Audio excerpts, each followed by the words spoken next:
عمركم سألتوا نفسكم ليه الفراخ البيتي طعمها مسكر وشوربتها بترد الروح، وفراخ المزارع تحسي ان ملهاش طعم خالص؟ يا هلا بيكم.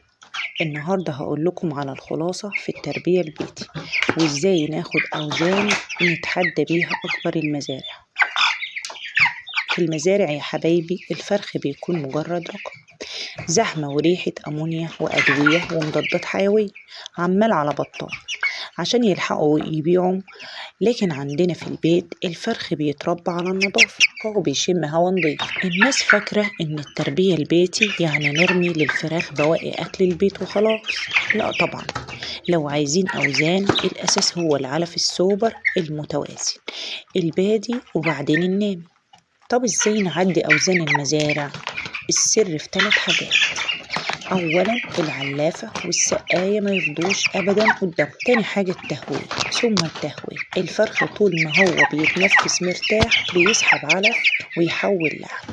وتالت حاجة النظافة، وزي ما دايما بقول لكم الشبك البلاستيك ده هو دراعنا اليمين في الاوزان بتاعتنا. طول ما الفرخ معدته سليمة ومفيش اسهالات ولا كوكسيديا بسبب فرشة الأرض المبلولة، كل حباية علف بياكلها بتبان على جسمه وصدره بيفرد ما شاء الله. التربية في البيت بركة وخير وتوفير وصحة لولادنا. جربوا تربوا ولو عدد صغير وهتدعولي. شايفين الرقم ده؟ كيلو 60 جرام في العمر 19 يوم.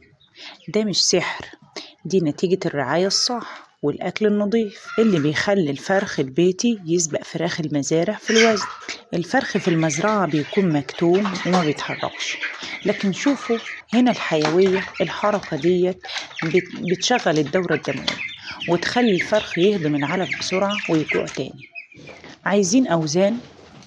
اغسل السقاية كل يوم. الريم اللي بيتكون جوه السقاية ده هو أساس مرض الكوكسيديا اللي بيوقع الوزن. النظافة نص الأكل.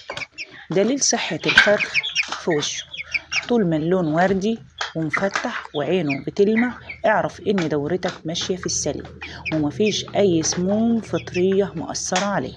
لو عندكم اي استفسار عن التربية اكتبولي في التعليقات، وما تنسوش اللايك الجميل والاشتراك في القناة عشان العيلة تكبر بيكم. اشوفكم في الفيديو اللي جاي.